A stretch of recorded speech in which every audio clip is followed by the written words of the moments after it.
Baik. Jadi cerdas cermat ada 2 peserta, cerdas cermat anak dan remaja. Modelnya dilakukan dengan tatap muka penuh. Ya, tatap muka. Nah, ada 2, CCR anak dan CCR remaja. Nah, yang CCR anak ini usia SD.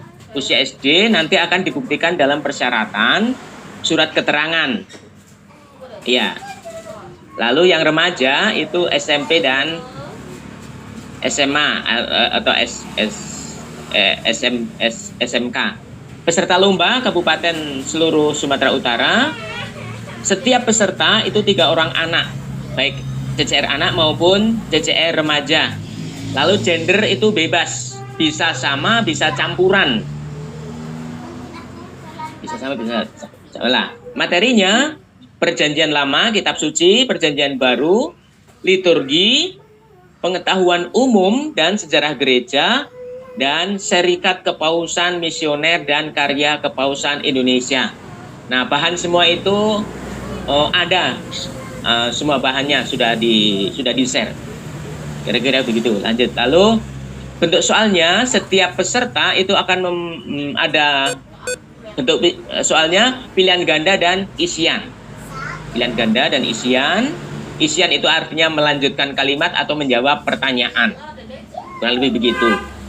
Nah, pertanyaannya itu ada pertanyaan wajib, pertanyaan rebutan, dan setiap pertanyaan sejauh ini adalah 30 detik waktunya sesudah disampaikan. Ya, lanjut. Nah, dalam tahap lomba itu ada babak penyisian dan dalam babak penyisian itu kelompok anak dan remaja itu berjalan paralel. Nah, babak penyisiannya nanti ada babak penyisian, lalu babak semifinal dan semifinal.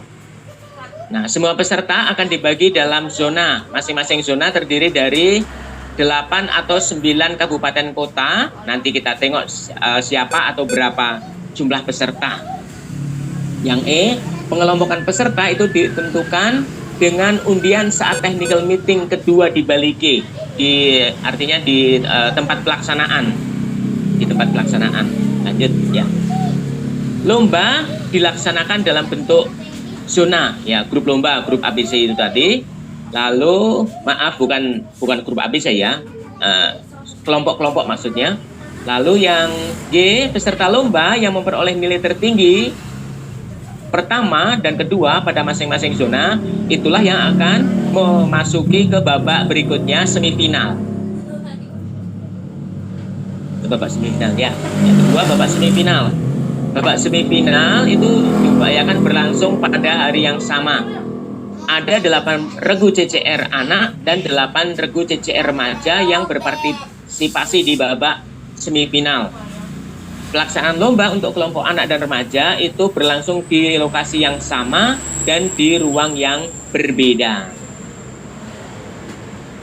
Lanjut. Nah, pengelompokan peserta itu ditentukan dengan undian, yaitu sebelum lomba semifinal dimulai. Itu pengelompokan pesertanya untuk semifinal. Dan peserta lomba yang memperoleh nilai tertinggi pertama dan kedua pada masing-masing regu itu akan masuk ke babak final. Ya, jadi diambil pertama dan kedua, nilai tertinggi pertama kedua yang untuk masuk ke babak berikutnya. Nah, babak final. Babak final berlangsung di hari yang sama. Ada 4 regu CCR anak dan 4 regu CCR remaja yang berpartisipasi di babak final. Pelaksanaan babak final CCR anak dan remaja berlangsung di waktu yang sama, berlangsung di waktu yang berbeda. Lomba diawali dengan final CCR anak. Nilai tertinggi pertama, kedua, dan ketiga, dan keempat akan mendapat hadiah sesuai ketentuan panitia. Jadi diambil 4 juara. Pendaftaran. Setiap regu CCR wajib mendaftarkan diri ke panitia penyelenggara lomba pada tanggal yang ditentukan kemudian. Pendaftaran akan dilakukan lewat Google Form yang akan diberikan oleh panitia. Lanjut. Syarat peserta CCR anak ini peserta khusus ya, syarat khusus selain syarat yang umum untuk keseluruhan. Syarat peserta CCR anak siswa SD dibuktikan dengan kartu pelajar atau surat keterangan dari sekolah atau pastor paroki. Untuk CCR remaja, pesertanya adalah siswa SMP dan SMA atau SMK dibuktikan dengan kartu pelajar atau surat keterangan dari sekolah atau paroki. Peserta lomba beragama Katolik berdomisili di kabupaten kota bersangkutan dan ini dibuktikan dengan KTP atau surat permandian atau surat keterangan dari paroki. Itu yang syarat umum termasuk itu ya. Nah, berikutnya, setiap regu CCR itu terdiri dari 3 orang. Regu CCR wajib mengenakan seragam dan tanda pengenal agar dapat dibedakan dengan peserta lain. Lanjut. Nah, peraturan lomba, tata tertib menjawab pertanyaan. A. Waktu untuk menjawab, oh rupanya salah ya, tadi tidak 30 menit. Maaf. Waktu menjawab adalah 30 detik setelah waktu diberikan. B. Juru bicara regu lomba hanya boleh menjawab pertanyaan setelah quizmaster selesai membacakan pertanyaan. Tentu ini di bagian bukan rebutan ya. Lalu yang C, izin, bagi Pak, regu yang menjawab benar 30 detik atau 10 detik? Tertulis 10 detik tapi dinyatakan 30 detik, Pak. Nah, ini nanti kita kalau di nasional seingat saya 30 detik waktu. Tapi nanti kita lihat lagi ya. Ya, yang 30 yang 10 detik ini. Ya, lanjut dulu. Yang ke C. Bagi regu yang menjawab benar diberi nilai 10 dan jika salah diberi 0. Tidak ada pengurangan. Itu pada saat sebelum itu yang bukan rebutan. Lanjut.